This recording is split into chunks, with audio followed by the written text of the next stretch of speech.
अस्सलामुअलैकुम स्टूडेंट्स, उम्मीद है आप सब खैरियत से होंगे।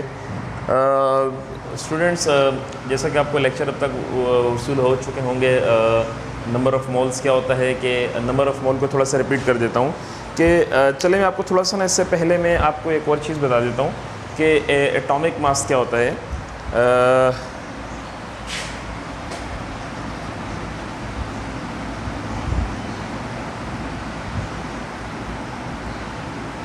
Mass of one atom of an element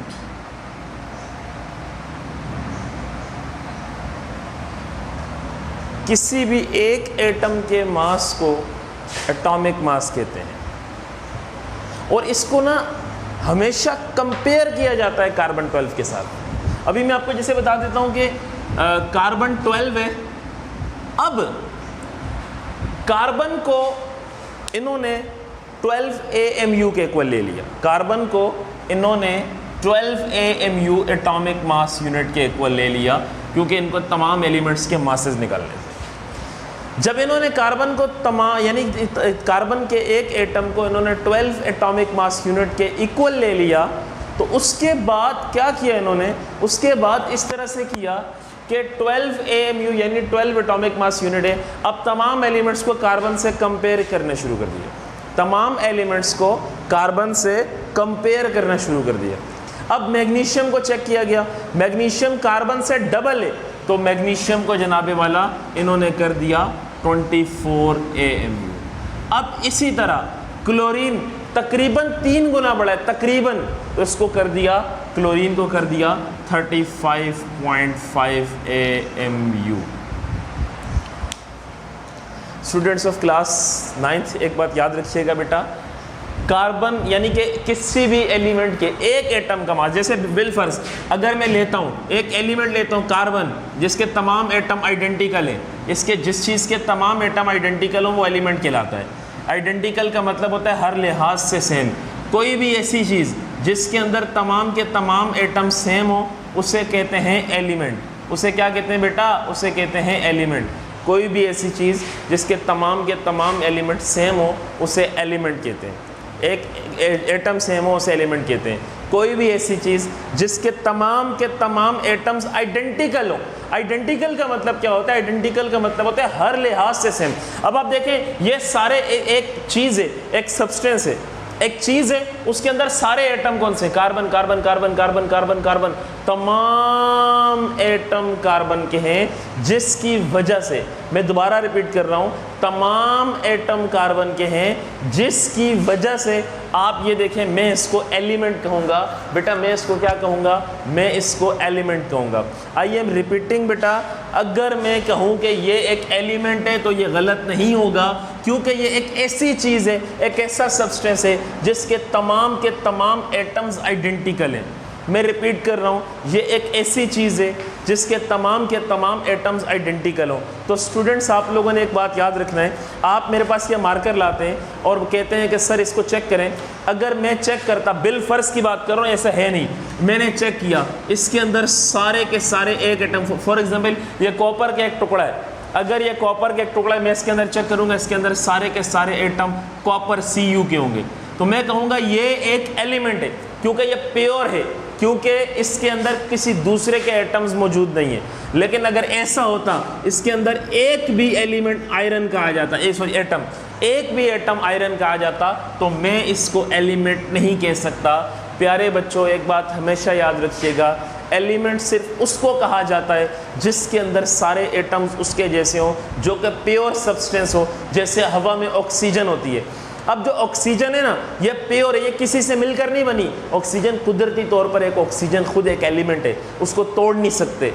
तो इस तरह से अब आपके घरों में जो गैस आती है CH4, अब आप इसको एलिमेंट कैसे कहेंगे? हाँ, मानता हूँ कि आपके घर में गैस आ रही है, उसमें करोड़ों मॉलिक्यूल आ रहे हैं तो करोड़ों CH4 है, सेम है। लेकिन आप ये देखें, जब मैं CH4 को तोड़ूंगा तो इसके अंदर से कार्बन और हाइड्रोजन निकलेगा। इसका मतलब ये प्योर नहीं है, ये किसी से मिलकर बना है।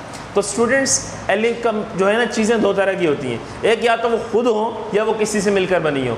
वो चीज़ जो खुद एक कुदरती तौर पर पाई जाती है और वो किसी से मिलकर नहीं बनती, और किसी से मिलकर नहीं बनती, और ऊपर से अच्छी बात ये, अगर वो किसी से मिलकर नहीं बनती तो वो किसी चीज़ में टूटती भी नहीं है, उसके कोई कंपोनेंट्स नहीं होते, क्योंकि वो प्योर होती है, खालिस होती है। अब ये कार्बन है, आप इस कार्बन को किसी और में तोड़ के दिखा दे, आप नहीं तोड़ सकते। क्यों? क्योंकि कार्बन किसी से मिलकर बनता ही नहीं है, कार्बन तो खुद एक एलिमेंट है। इसी तरह से एलिमेंट क्या होता है? एक ऐसी चीज़ जिसके तमाम के तमाम एटम्स आइडेंटिकल हो, उसे कहते हैं एलिमेंट। आई एम रिपीटिंग, ऐसी चीज़ जिसके तमाम के तमाम एटम्स आइडेंटिकल हो, उसे कहते हैं एलिमेंट। आइडेंटिकल का मतलब होता है हर लिहाज से सेम, हर लिहाज से सेम। और एलिमेंट के अंदर बहुत सारे सेम एटम्स होते हैं, आइडेंटिकल। सेम और आइडेंटिकल का फ़र्क नहीं है, सेम का मुराद होता है बिल्कुल एक जैसा, लेकिन आइडेंटिकल का मतलब होता है हर लिहाज से एक जैसा। शेप, कलर, साइज, हर प्रॉपर्टी हाजा इक्वल, यानी हाजा सेम। प्यारे प्यारे नन्हे मुन्ने बच्चों, ये CH4 की अगर मैं बात करूं तो CH4 को मैं तोड़ सकता हूं, किसमें? कार्बन, हाइड्रोजन, तो ये एलिमेंट नहीं हुआ। वाटर की बात कर रहा हूं, वाटर को मैं तोड़ सकता हूं, यस। हाइड्रोजन, ऑक्सीजन में तोड़ सकता हूं, ये एलिमेंट नहीं हुआ। लेकिन यहाँ पे आया ऑक्सीजन, मैं ऑक्सीजन को इसके किसी कंपोनेंट एलिमेंट में या कंपोनेंट एटम में नहीं तोड़ सकता, इसीलिए दैट्स एन एलिमेंट। हाइड्रोजन को इसके कंपोनेंट किसी दूसरे एलिमेंट में नहीं तोड़ सकता, तोड़ूंगा हाइड्रोजन ही निकलेगा। Hydrogen is an element. क्यों? क्योंकि इसके एटम्स आइडेंटिकल नहीं है। ये देखें, एक दो एटम हाइड्रोजन के, एक ऑक्सीजन का, not identical. Oxygen same, hydrogen same, इसीलिए ये एलिमेंट है। अब यहाँ देखें, कार्बन और हाइड्रोजन दो डिफरेंट एटम्स आ गए, नॉट आइडेंटिकल, नॉट आइडेंटिकल। तो याद रखिएगा, जब दोनों आइडेंटिकल नहीं है मेरे प्यारे प्यारे बच्चों, जब ये दोनों आइडेंटिकल नहीं है तो इसका क्या मतलब जाता है? इसका मतलब जाता है कि ये एलिमेंट ही नहीं है। क्या नहीं है? ये एलिमेंट ही नहीं है। तो एलिमेंट क्या होता है? जो प्योर हो, इसके तमाम के तमाम एटम्स आइडेंटिकल हो और वो प्योर हो। तो याद रखिएगा, मैं दोबारा रिपीट कर देता हूँ कि एलिमेंट क्या होता है? जो प्योर हो, जिसके तमाम एटम्स आइडेंटिकल हों और जो किसी से मिलकर ना बना, उसे एलिमेंट कहते हैं। चलें, अब इस एक एलिमेंट के एक एटम का अगर मैं मास करूँ, ये जिसको मैंने हाईलाइट किया है, जिसको मैंने बक्से में डब्बे में डब्बा, डब्बे में कार्बन, है ना, डब्बे में डब्बा, डब्बे में कार्बन। अब ये जो डब्बे में कार्बन है प्यारे बच्चों, ये जो डब्बे में कार्बन है, इसका मतलब ये है कि ये एक एटम है और इस पूरे एलिमेंट में से मैंने एक एटम उठाया है। अगर इसका मास जो होगा वो कहलाएगा एटॉमिक मास, क्योंकि मैंने ऊपर इस डेफिनेशन में भी जिक्र किए, mass of one atom of an element which is compared with the carbon 12 atom. इसको कार्बन 12 से कंपेयर क्यों करते हैं, मैं भी आपको इसका जवाब देता हूँ इंशाल्लाह। फर्स्ट ईयर के अंदर आपके इसके ऊपर 3 लेक्चर मिलेंगे, बहुत डिटेल में जाएंगे। अभी मैं जानता हूँ आप लोग इस चीज़ को इतना एब्जॉर्ब नहीं कर सकेंगे, तो मैं नहीं चाहता ये आप लोगों के लिए मसला बन जाए, मैं नहीं चाहता आप लोग कंफ्यूज हो जाएं, इसीलिए मैं डिटेल में नहीं जाना चाहता। क्योंकि आप 9th क्लास हैं, अगर यही लेक्चर आप फर्स्ट ईयर का उठाएं तो आपको थोड़ा डिफरेंट मिलेगा, क्योंकि उनको थोड़ा सा वसी करके पढ़ाया जाता है। मुझे डर है कि कहीं आप एब्जॉर्ब ना कर सके और आप परेशान न हो जाएं कि 9th इतनी मुश्किल होती है। बहुत आसान होती है, ये भी थोड़ा मैं ऊपर पढ़ा रहा हूँ, इससे भी आसान तरीका होता है जो कि बिल्कुल बेसिक होता है, लेकिन आप इतने नन्हे मुन्ने काके तो नहीं है ना कि आपको ये भी समझना है। अब ये एक एटम उठाया है, आपको मैं एक बात बताना चाहता हूँ, ये एक एटम इतना छोटा होता है, इतना छोटा होता है कि आप इसका वज़न कर ही नहीं सकते। इसीलिए आपने उस एक एटम को ज़बरदस्ती, कार्बन के एक एटम को जो मास दे दिया वो 12 AMU दे दिया, एटॉमिक मास यूनिट। ए का मतलब होता है एटॉमिक, एम का मतलब होता है मास, यू का मतलब होता है unit, atomic mass unit. AMU means atomic mass unit. तो स्टूडेंट्स ऑफ क्लास फर्स्ट है 9th, एक बात याद रखिएगा कि आपका जो है जो मास होगा वो कार्बन से कंपेयर करके निकाला है। अगर देखें मैग्नीशियम, अभी मैं आपको सिर्फ आसान तरीके से समझा रहा हूँ, वरना इसको बाकायदा रेशो निकाल के मल्टीप्लाई किया जाता है, जो कि फर्स्ट ईयर में आपको पढ़ाऊंगा इंशाल्लाह, अगर ज़िंदगी रही तो। इसका बाकायदा एक रेशो निकलता है, रेशो मल्टीप्लाई होता है, तो फिर पता चलता है कि उस एटम का मास कितना है। तो अभी मैं वो रेशो आपको कैलकुलेट नहीं करवा सकता। फिर आपको मैं फर्स्ट ईयर के अंदर जो चीज़ बताई जाती है वो एक AMU कितना होता है, ये AMU किसके बराबर होता है, AMU ग्राम में कितना होता है, अच्छा एक एटम का मास ग्राम में कितना होता है, ये तमाम की तमाम चीज़ें आप फर्स्ट ईयर के लेक्चर में से ले सकते हैं अगर आप लेना चाहें। आई थिंक वो अवेलेबल होगा यूट्यूब पे, देख लीजिएगा। तो फर्स्ट ईयर के जिसमें देखिएगा होगा, लेकिन यह है कि वो आपको शायद समझना है, इसीलिए मैं आप लोगों को बहुत ज़्यादा डीप में नहीं लेके जा रहा, सादा सादा चीज़ें करवा रहा हूँ। एटम क्या होता है? बेसिक फंडामेंटल पार्टिकल होता है मैटर का, ये पूरा मैटर है, मैटर आपको बता चुका हूँ। अब वो एलिमेंट क्या होता है? जिसके तमाम एटम्स आइडेंटिकल होते हैं। उसके बाद एटॉमिक मास क्या होता है? एलिमेंट के एक एटम के मास को एटॉमिक मास कहते हैं। और सबसे अच्छी बात क्या होती है? पानी पिला दीजिए। और सबसे अच्छी बात क्या होती है? तो सबसे अच्छी बात ये होती है प्यारे प्यारे बच्चों, इस एक एटम के मास को आप वैसे नहीं निकाल सकते क्योंकि ये बहुत बहुत बहुत बहुत बहुत छोटा होता है। इसको आप कंपेयर करके निकालते हैं कार्बन से, इसको आप कार्बन 12 से कंपेयर करके निकालते हैं। और जब आप इसको कार्बन 12 से कंपेयर करके निकालते हैं तो इसका मतलब ये हुआ मेरे प्यारे प्यारे बच्चों, जो कार्बन से डबल होगा वो 24, जो कार्बन का आधा होगा वो 6, जो कार्बन का 3 गुना होगा वो 36, जो कार्बन का 4 गुना होगा 48। इसी तरह से कंपैरिजन का मतलब कार्बन के मुकाबले में कितना बड़ा होगा, जितने टाइम बड़ा होगा वो 12 से मल्टीप्लाई हो जाता है, जिस रेशो की मैं बात कर रहा था। तो ये सारी बातें हैं। अभी आपको मैं एटॉमिक मास पढ़ा दूंगा कि एटॉमिक मास किसका कितना होता है, तो मुझे उम्मीद है आप लोगों को समझ आ जाएगा। ठीक है, आज आपने जो मेन चीज़ें पढ़ी हैं वो है कि एटम क्या होता है। एटम किसी भी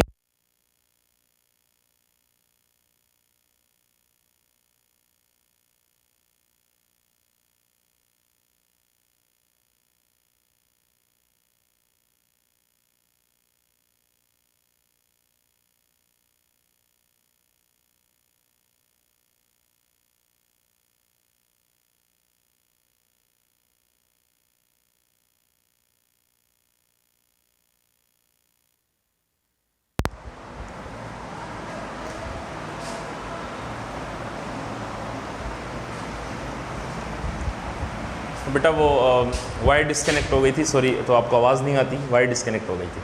तो आपने आज क्या पढ़ा? एटम। एटम क्या होता है बेटा? एटम किसी भी मैटर का जो बेसिक फंडामेंटल पार्टिकल होता है जो रिएक्शन में पार्टिसिपेट कर सके। ये हम इंशाल्लाह आने वाले वक्त में डिस्कस करेंगे। तो अभी आपको सिर्फ ये बुनियादी चीज़ें पता होनी चाहिए। और एलिमेंट क्या होता है? एलिमेंट वो होता है जिसके ऐसा सब्सटेंस जिसके तमाम के तमाम एटम्स आइडेंटिकल होते हैं, ऐसा सब्सटेंस जिसके तमाम के तमाम एटम्स आइडेंटिकल होते हैं। मैं रिपीट कर रहा हूँ, ऐसा सब्सटेंस जिसके तमाम के तमाम एटम्स आइडेंटिकल होते हैं उसे एलिमेंट कहते हैं। यानी जो खुद एक चीज़ होती है वो किसी से मिलकर नहीं बनता, किसी में टूटता नहीं है। तो मुझे उम्मीद है मेरे प्यारे प्यारे नन्हे मुन्ने बच्चों को ये बात तो समझ आ ही गई होगी इंशाल्लाह। अब आगे चलते हैं। आगे चलते हुए मैं आपको ये बताता हूँ कि एटॉमिक मास क्या होता है। ये भी बात हो चुकी है। Mass of one atom of carbon atom which is compared with the mass of one atom of an element which is compared with the carbon 12। यानी किसी भी एलिमेंट के एक एटम का मास जो कि कार्बन से कंपेयर करके निकाला जाता है। अब डिफरेंट एलिमेंट्स के एटॉमिक मासेस हैं, मैं आपको लिखवा देता हूँ।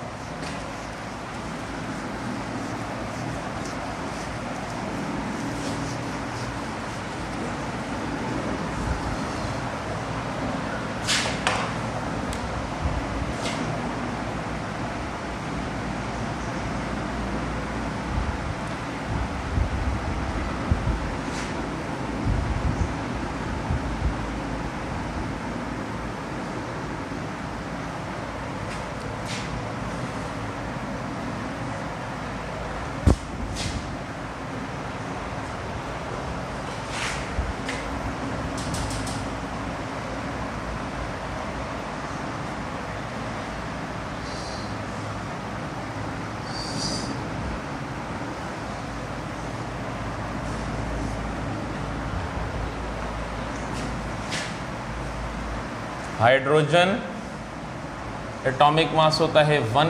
अच्छा, ये सारे AMU में आएंगे, ठीक है। ऊपर लिख देता हूँ ताकि सबके साथ ना लिखना पड़े। सिंबल, सिंबल का मतलब होता है इलामत, कि इसको लिखते हैं किससे? सिंबल हाइड्रोजन से लिखते हैं इसको। किससे लिखते हैं? हाइड्रोजन से लिखते हैं इसको। Helium 4He, lithium 7Li,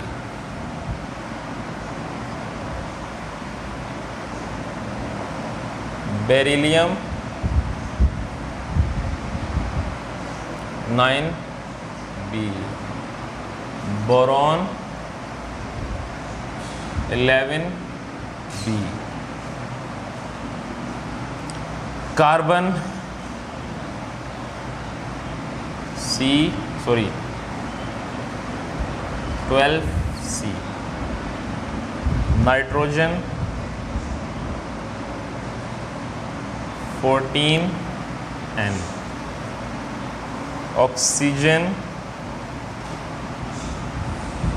16O। ये लिख लीजिए यहाँ से।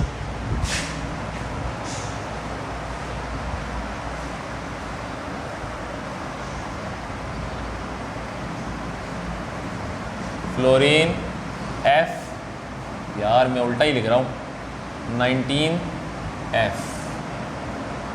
उसके बाद है जी सोडियम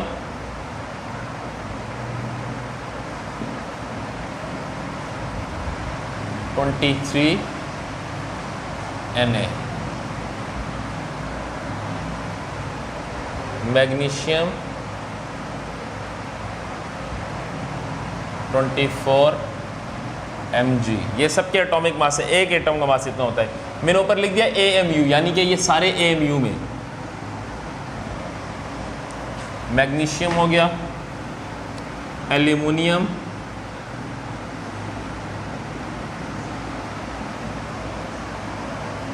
(27Al),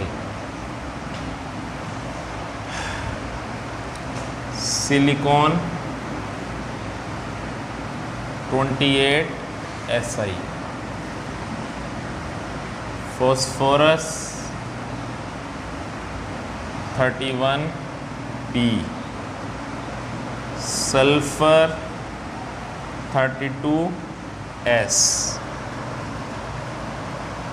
क्लोरीन 35.5Cl।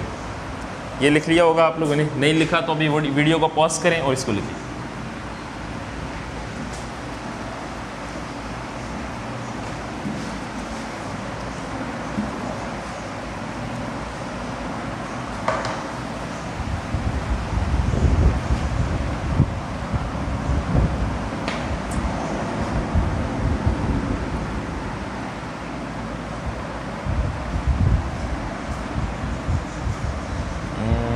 उसके बाद आएगा आपका जिंक 65.5 Zn, सिल्वर 108 Ag, और उसके बाद आएगा गोल्ड, इसे एयूरियम कहते हैं, एयूरियम 197 AU।